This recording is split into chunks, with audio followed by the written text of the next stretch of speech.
Good afternoon बच्चों।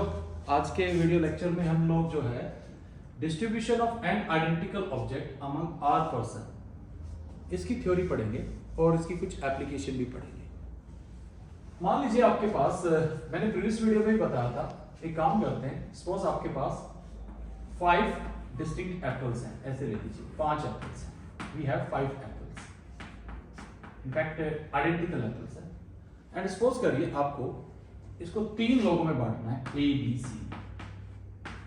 और A B C में बांटना है, इस तरीके से बांटना है कि किसी को कितने ही एप्पल मिल जाए, कोई रिस्ट्रिक्शन नहीं। ऐसा भी हो सकता है ए को 5 एप्पल मिल गए, इनको कुछ नहीं मिला। ऐसा भी हो सकता है ए को 4 मिल गए, इसको 0 मिल गए। ये भी एक पॉसिबिलिटी है।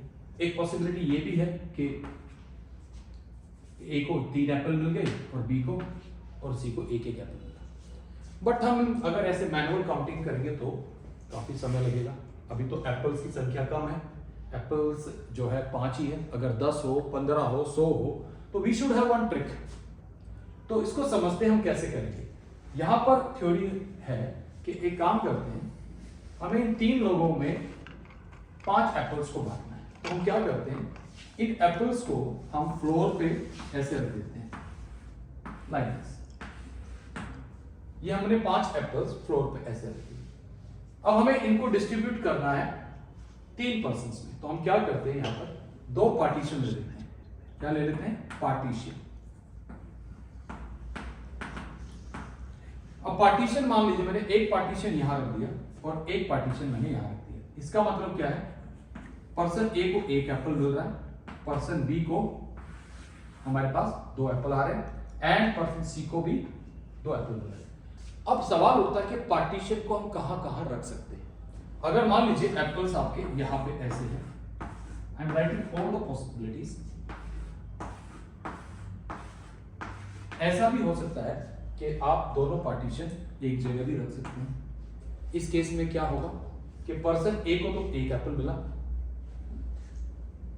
पर्सन बी को कुछ नहीं मिला और पर्सन सी को ये 4 एप्पल मिला। ऐसा भी हो सकता है कि आप पार्टीशन को एंड्स पे भी रख सकते हैं।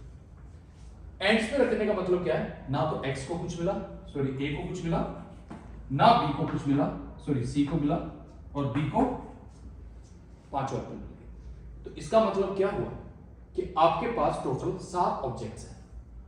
इन 7 ऑब्जेक्ट्स में 5 आइडेंटिकल ऑब्जेक्ट है एक अपनी टाइप के, और 2 आइडेंटिकल ऑब्जेक्ट है of second kind. So total आपके पास 5 + 2 7 ऑब्जेक्ट्स हैं।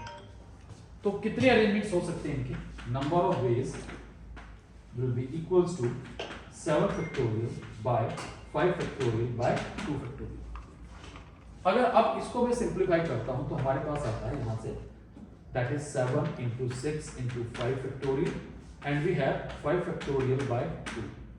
सो this will get cancel out. तो यहां से हमारे पास आ जाएंगे total number of ways 21। I hope अब आपको ये थ्योरी समझ में आई होगी। So now we can get general formula for this. Now let us find general formula for this situation. अब अगर इस फॉर्मूले को मैं एक्सटेंड करता हूं तो जरा समझने की कोशिश करिएगा। सी हमारे पास n आइडेंटिकल ऑब्जेक्ट्स है। मान लीजिए n आइडेंटिकल ऑब्जेक्ट्स को मैंने फिर फ्लोर पे रख दिया। Suppose these are n identical objects. अब हमें कितने लोगों में डिस्ट्रीब्यूट करना है, we have to distribute among r person. तो कितने पार्टीशन लेने पड़ेंगे, suppose let us take r - 1 partition. तो टोटल नंबर ऑफ ऑब्जेक्ट्स कितने आ गए भाई, n + r - 1। अब हमारे पास in total n + r - 1 objects में n आइडेंटिकल ऑब्जेक्ट्स है टाइप 1 के, एंड r - 1 आइडेंटिकल ऑब्जेक्ट्स है टाइप 2 के। तो नंबर ऑफ वेज कितने आ जाएंगे यहां पर इसको अरेंजमेंट के, we have n + r - 1 factorial over n factorial r - 1 factorial. Now can you recognize this, this is nothing but n + r - 1 cr - 1। अब देखिए इस सिचुएशन को हम ऐसे भी कन्वर्ट कर सकते हैं कि सपोज हमारे पास जो r पर्सन है मान के चलिए that suppose the person 1 gets x1 object, person 2 gets x2 object, and say r person here r objects, and it should be equals to n. So in this case we should write that is xi is greater than or equal to 0. So हमने क्या किया, इस problem को integral equation में convert कर दिया.